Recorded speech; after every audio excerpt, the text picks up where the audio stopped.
وَلْتَكُن مِّنكُمْ أُمَّةٌ يَدْعُونَ إِلَى الْخَيْرِ وَيَأْمُرُونَ بِالْمَعْرُوفِ وَيَنْهَوْنَ عَنِ الْمُنكَرِ وَأُولَٰئِكَ هُمُ الْمُفْلِحُونَ. السلام علیکم ورحمۃ اللہ وبرکاتہ.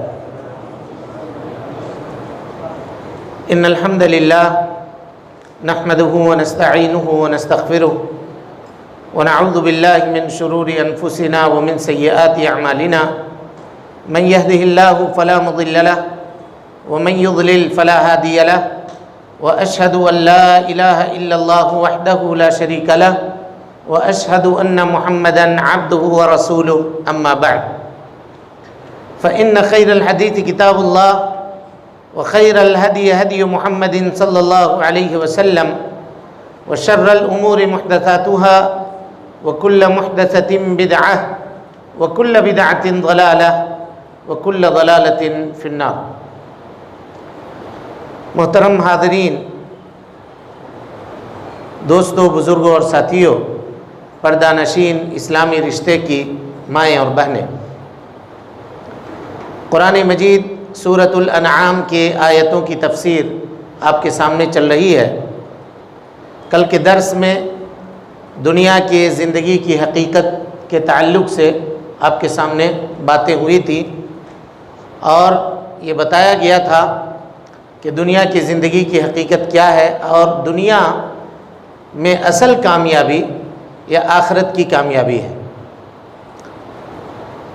اسی تعلق سے چند باتیں اللہ رب العالمین کی عبادت انبیاء کرام نے کس طرح سے کی، توحید کی اہمیت کیا ہے اور شرک کی قباحت کیا ہے، اس کا تذکرہ اللہ رب العالمین نے اسی صورت کے اندر کیا ہے. اللہ تعالیٰ کا ارشاد ہے وَهُوَ الَّذِي خَلَقَ السَّمَاوَاتِ وَالْأَرْضِ بِالْحَقِّ. وہ اللہ رب العالمین ہے جس نے آسمان اور زمین کو حق کے ساتھ پیدا کیا ہے. آسمانوں کو بھی اور زمینوں کو بھی حق کے ساتھ پیدا کیا ہے، یعنی بیکار پیدا نہیں کیا ہے. وَيَوْمَ يَقُولُ كُن فَيَكُونُ. اور اللہ نے کہا ہو جا، یہ چیزیں ہو گئیں. یہ اللہ رب العالمین کا معاملہ ہے کہ وہ کسی انما امرہ اذا اراد شیئا ان یقول له کن فیکون. کسی کام کے کرنے کا اگر ارادہ اللہ رب العالمین کرتا ہے تو وہ کہتا ہے ہو جا اور وہ چیز ہو جاتی ہے. یہ رب العالمین کی قدرت کاملہ ہے کہ اللہ رب العالمین کن کے ذریعے سے جو چاہتا ہے وہ کرتا ہے. قولہ الحق، یہ حق بات ہے اور اللہ رب العالمین کی ساری باتیں حق کے اوپر مبنی ہیں. وَلَهُ الْمُلْكُ، اور اسی کی بادشاہت ہوگی اس دن. کس دن؟ یوم ينفخ فی الصور، جس دن سور میں پھونک مارا جائے گا اور لوگ،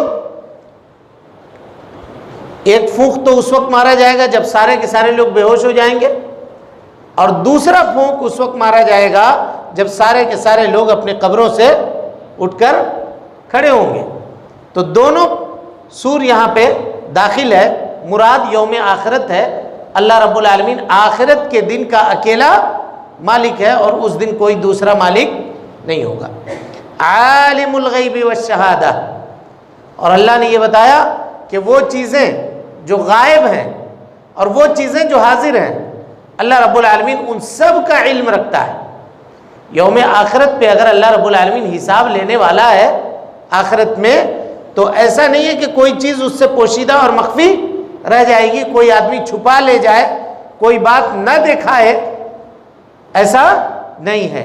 بلکہ وہ حاضر جو موجود ہے اس کو بھی جانتا ہے اور جو موجود نہیں ہے، غائب ہے، اللہ رب العالمین اس کا بھی علم کا احاطہ اس کو بھی کیا ہوا ہے.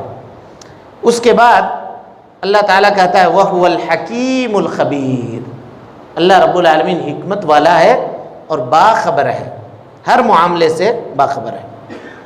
پھر یہاں حضرت ابراہیم علیہ السلام کی زندگی کے بارے میں تذکرہ ہے کہ حضرت ابراہیم علیہ السلام نے اپنے والد سے کہا، وَإِذْ قَالَ إِبْرَاهِيمُ لِأَبِيهِ آزر، ابراہیم کے والد آزر تھے، ان سے کہا انہوں نے، أَتَتَّخِذُوا أَصْنَامًا آلِهَةً، آپ ان بتوں کو اپنا معبود بناتے ہیں، عبادت کے لائق سمجھتے ہیں، إِنِّي أَرَاكَ وَقَوْمَكَ فِي ضَلَالٍ مُبِينٍ، میں آپ کو اور آپ کے ساتھ رہنے والے لوگوں کو، آپ کے قوم کے افراد کو کھلی ہوئی گمراہی میں دیکھتا ہوں۔ یعنی اللہ رب العالمین کو چھوڑ کر کے غیر اللہ کی عبادت کرنا، بتوں کی عبادت کرنا، یہ کیا ہے؟ کھلی ہوئی گمراہی ہے۔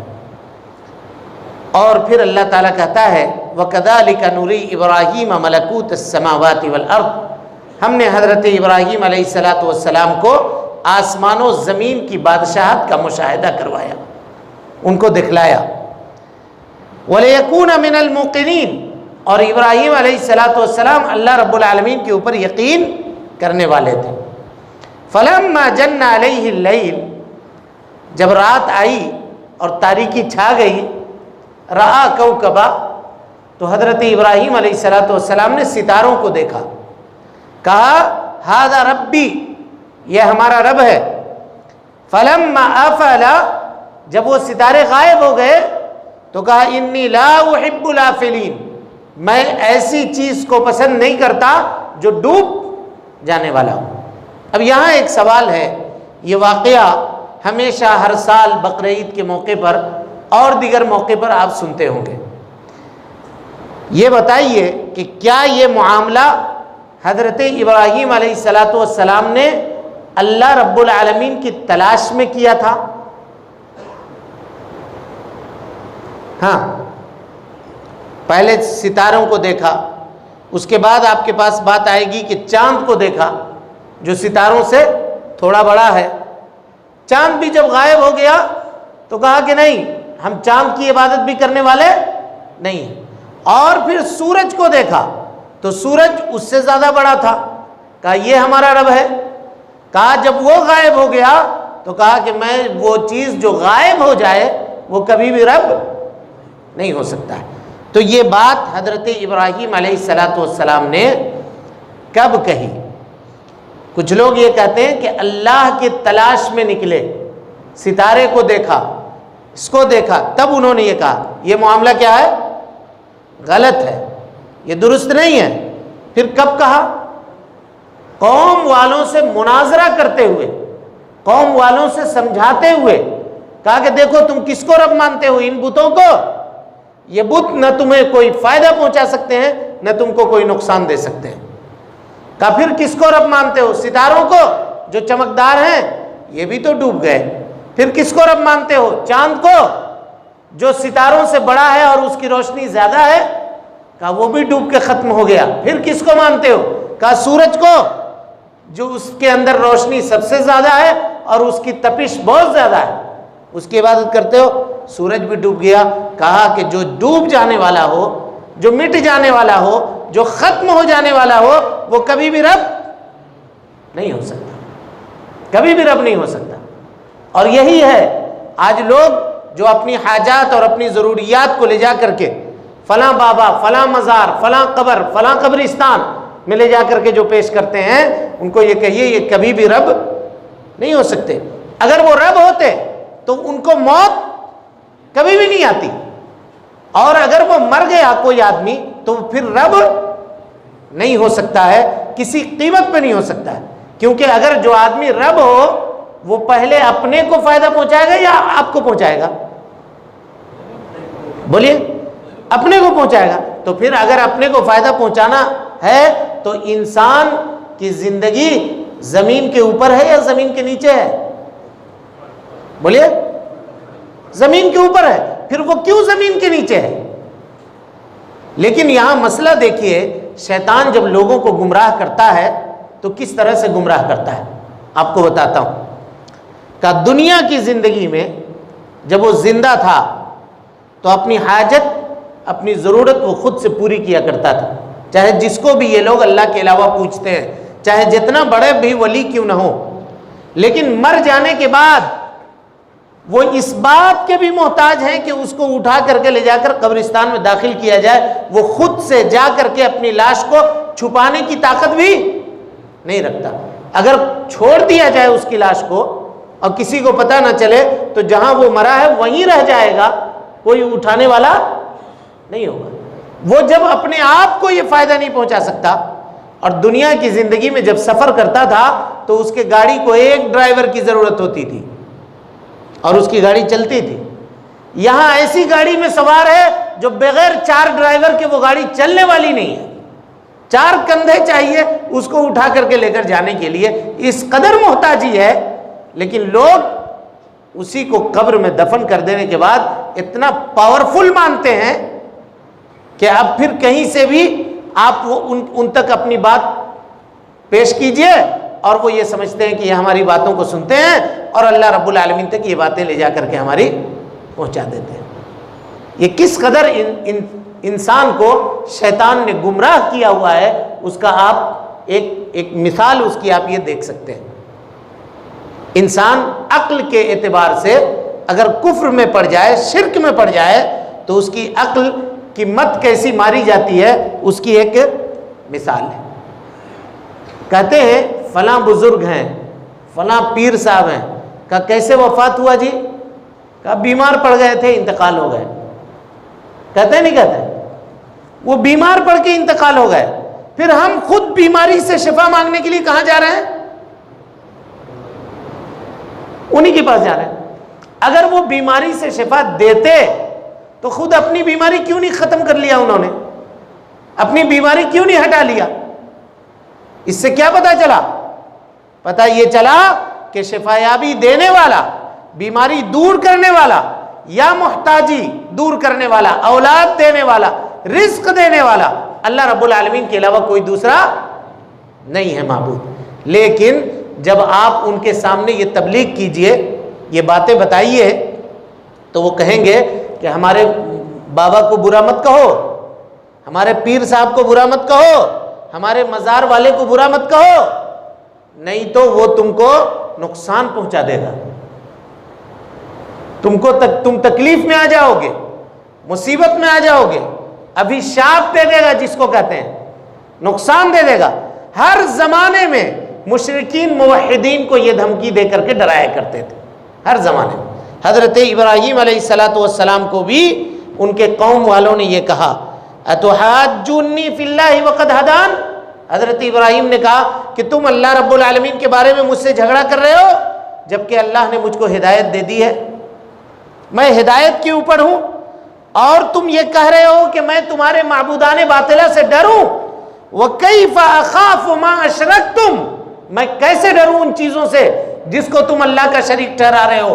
وَلَا تَخَافُونَ أَنَّكُمْ أَشْرَكْتُمْ بِاللَّهِ، جبکہ تم اللہ کے ساتھ شرک کرتے ہوئے نہیں ڈرتے ہو۔ تم جب حقیقی رب سے نہیں ڈر رہے ہو تو میں ان معبودان باطلہ سے کیسے ڈروں جن کو تم نے خود اپنا رب بنایا ہوا ہے؟ ان سے میں کیسے خوف کھاؤں یا ان سے کیسے ڈروں؟ اللہ تعالیٰ کہتا ہے حضرت ابراہیم علیہ السلام کی زبانی، فَأَيُّ الْفَرِيقَيْنِ أَحَقُّ بِالْأَمْنِ، تم شرک کرتے ہو، ہم توحید کے اوپر قائم ہیں، ان دونوں گروہوں میں سے امن کا زیادہ مستحق کون ہے؟ وہ جو اللہ کی عبادت کر رہا ہے یا وہ جو شرک کے اندر مبتلا ہے؟ کون ہے امن کا مستحق؟ اللہ تعالیٰ فرماتا ہے الذین آمنوا، وہ لوگ جو ایمان لائے، ولم یلبسوا ایمانہم بظلم، اور اپنے ایمان میں ان لوگوں نے ظلم کو نہ ملایا، اولئک لہم الامن، یہی وہ لوگ ہیں جن کو امن ہے، وہم مہتدون، اور یہی وہ لوگ ہدایت کے اوپر ہیں۔ یہ آیت کریمہ جب نازل ہوئی تو صحابہ کرام رضوان اللہ علیہم اجمعین پریشان ہو گئے، آئے اللہ کے نبی صلی اللہ علیہ وسلم کے پاس اور کہا اللہ کے نبی صلی اللہ علیہ وسلم آپ پر یہ آیت کریمہ نازل ہوئی ہے، الذین آمنوا، جو لوگ ایمان لائے اور ایمان لانے کے بعد اپنے ایمان میں ظلم کو نہ ملایا تو ان کو امن ہے۔ فَأَيُّنَا لَمْ يَظْلِمْ نَفْسَهُ، ہم میں کا کون آدمی ایسا ہے جو اپنے آپ کے اوپر ظلم نہیں کرتا؟ سب ظلم کرتے ہیں، سب غلطی کرتے ہیں، غلطی سب سے ہوتی ہے. اور اللہ تعالیٰ کہہ رہا ہے کہ جس نے ظلم کو ملایا اس کو امن نہیں ہے. اللہ کے نبی جناب محمد رسول اللہ صلی اللہ علیہ وسلم نے فرمایا لیس الذی کما تعنون، بات ویسی نہیں ہے جیسا تم سمجھ رہے ہو. بات کیا ہے؟ کہاں یہاں ظلم سے مراد وہ بات ہے جو حضرت لقمان نے اپنے بیٹے سے کی تھی. کہا تھا یا بنی لا تشرک باللہ، اے میرے بیٹے اللہ کے ساتھ کسی کو شریک مت ٹھہرانا. کیوں؟ ان الشرک لظلم عظیم، اس لیے کہ شرک سب سے بڑا گناہ ہے. تو یہاں ظلم سے مراد کیا ہے؟ شرک ہے. جو لوگ ایمان لائے اور ایمان لانے کے بعد اپنے ایمان میں ان لوگوں نے شرک کو نہ ملایا، شرک کی آمیزش نہیں کی، تو یہ وہ لوگ ہیں جن کو امن حاصل ہے اس دنیا کی زندگی میں بھی اور مرنے کے بعد بھی. اور جس کا ایمان جتنا مکمل ہوگا، جتنا مضبوط ہوگا، اس اعتبار سے اللہ رب العالمین دنیا میں اس کو امن نصیب کرے گا، اور اسی اعتبار سے اللہ رب العالمین اس کو آخرت میں بھی امن نصیب کرے گا. اور جس کا ایمان جتنا کم ہوگا اسی اعتبار سے دنیا میں بھی وہ خائف ہوگا اور آخرت میں بھی خائف ہوگا. اس کے بعد اللہ تعالیٰ کہتا ہے تِلْكَ حُجَّتُنَا آتَيْنَاهَا إِبْرَاهِيمَ عَلَىٰ قَوْمِهِ، یہ میری دلائل تھے. اللہ تعالیٰ کہتا ہے یہ میری نشانیاں تھی، میری دلائل تھے جس کو ہم نے حضرت ابراہیم علیہ السلام کو دیا تھا، جو انہوں نے اپنے قوم والوں کے سامنے پیش کیا. نَرْفَعُ دَرَجَاتٍ مَّن نَّشَاءُ، ہم جس کے چاہتے ہیں اس کے درجے کو بلند کرتے ہیں. اِنَّ رَبَّكَ حَكِيمٌ عَلِيمٌ، آپ کا رب حکمت والا ہے اور علم والا ہے. اس کے بعد اللہ تعالیٰ کہتا ہے وَوَهَبْنَا لَهُ إِسْحَاقَ وَيَعْقُوبَ، حضرت ابراہیم کو ہم نے اسحاق دیا، حضرت ابراہیم کے بیٹے، اور اسحاق کے بیٹے حضرت یعقوب علیہ السلام. اللہ تعالیٰ کہتا ہے کُلًّا ہدینا، دونوں کو ہم نے ہدایت دی. وَنُوحًا ہدینا من قبل، اور ان دونوں سے پہلے حضرت نوح علیہ السلام کو ہدایت دی. دیکھیے کتنے انبیاء کا تذکرہ ہو رہا ہے. ابراہیم علیہ السلام کا ہوا، اسحاق، یعقوب، اور اس کے بعد نوح علیہ السلام کا. پھر کہا وَمِن ذُرِّيَّتِهِ، اور انہی کی ذریت میں آل و اولاد میں داؤد و سلیمان و ایوب و یوسف و موسیٰ و ہارون، یہ انبیاء آئے. داؤد علیہ السلام، سلیمان علیہ السلام، ایوب، یوسف، موسیٰ اور ہارون. اللہ تعالیٰ کہتا ہے کذالک نجزی المحسنین، ہم اسی طرح سے احسان کرنے والوں کو بدلہ دیتے ہیں. اس کے بعد کہا وَإِسْمَاعِيلَ، اسماعیل، وَالْيَسَعَ وَيُونُسَ وَلُوطًا، یونس علیہ السلام، یسع علیہ السلام اور اسماعیل علیہ السلام، لوط علیہ السلام. كُلًّا فَضَّلْنَا عَلَى الْعَالَمِينَ، ہر ایک کو ہم نے دنیا والوں کے اوپر فضیلت بخشی. اس کے بعد کہا وَمِنْ آبَائِهِمْ، ان کے باپ دادا میں، وَذُرِّيَّاتِهِمْ، ان کے آنے والے نسلوں میں، وَإِخْوَانِهِمْ، ان کے بھائیوں میں، وَاجْتَبَيْنَاهُمْ وَهَدَيْنَاهُمْ إِلَىٰ صِرَاطٍ مُسْتَقِيمٍ، ہم نے ان کو چنا اور صراط مستقیم کی رہنمائی کر دی. پھر اللہ کہتا ہے ذَلِكَ هُدَى اللَّهِ، یہ وہ لوگ ہیں جن کو اللہ رب العالمین نے ہدایت دی تھی.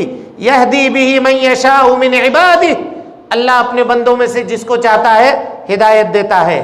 وَلَوْ أَشْرَكُوا، اگر یہ لوگ بھی شرک کرتے، لَحَبِطَ عَنْهُمْ مَا كَانُوا يَعْمَلُونَ، تو ان کے بھی عمل کو اللہ رب العالمین ضائع اور برباد کر دیتا.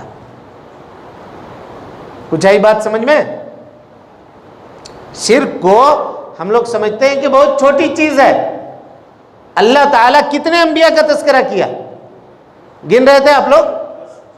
14 انبیاء، 14 جلیل القدر انبیاء کا تذکرہ کرنے کے بعد اللہ تعالیٰ کہتا ہے وَلَوْ أَشْرَكُوا، اگر یہ سب کے سب بھی شرک کرتے، لَحَبِطَ عَنْهُمْ مَا كَانُوا يَعْمَلُونَ، تو جو کچھ بھی عمل کیا کرتے تھے ہم ان کے عملوں کو ضائع کر دیتے، برباد کر دیتے.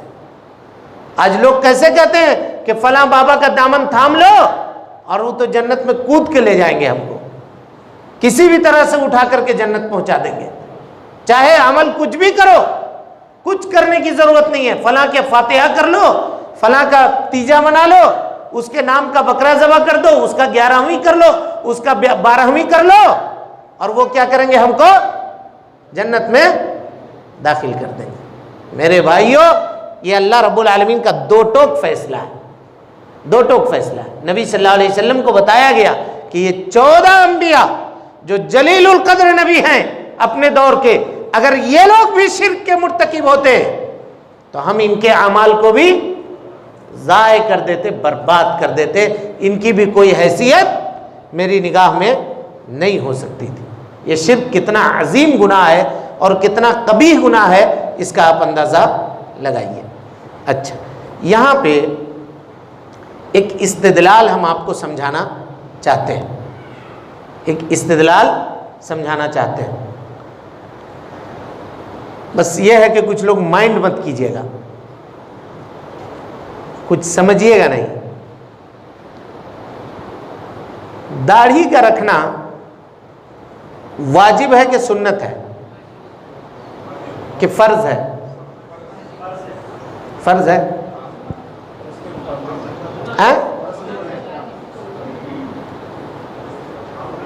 فرض ہے، اس کی دلیل کیا ہے؟ اطیع اللہ اطیع الرسول۔ اور کوئی دلیل؟ تمام انبیاء کی سنت۔ اور کوئی؟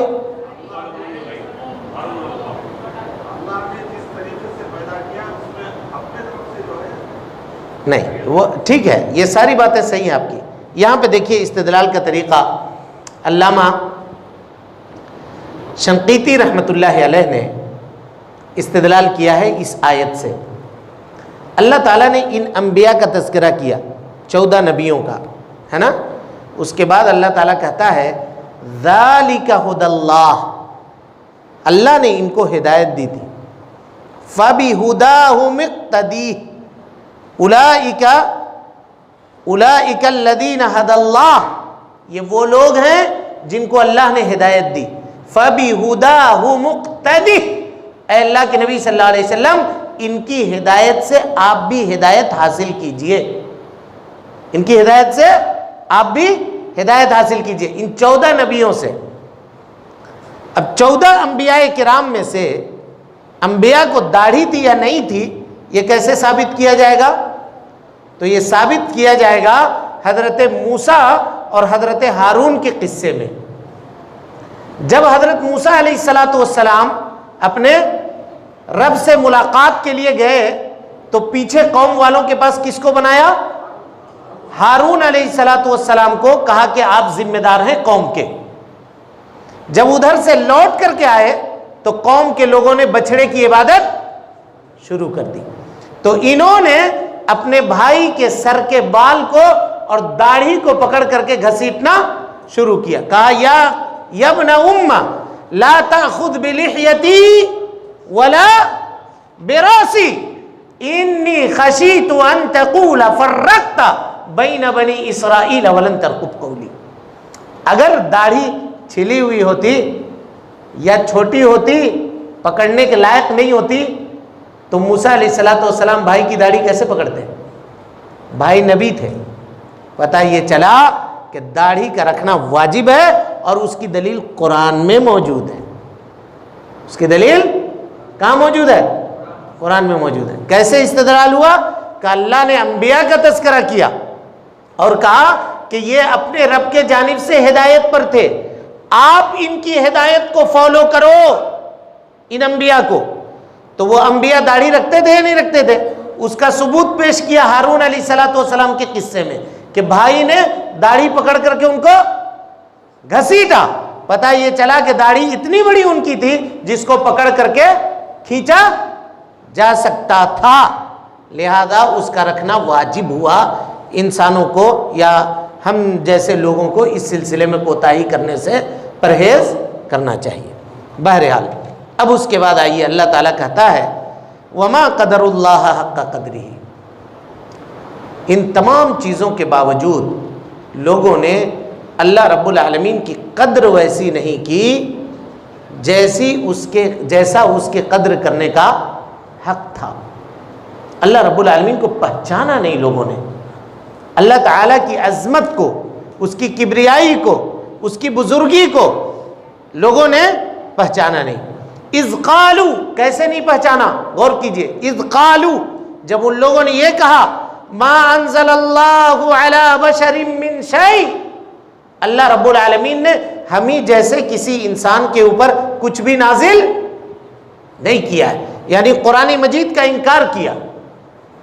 اللہ رب العالمین کہتا ہے قل من انزل الکتاب الذی جاء بہ موسیٰ، یہ یہودی جو انکار کر رہے ہیں ان سے پوچھئے کہ وہ کتاب کس نے نازل کی تھی جو کتاب حضرت موسیٰ علیہ السلام لے کر کے آئے تھے.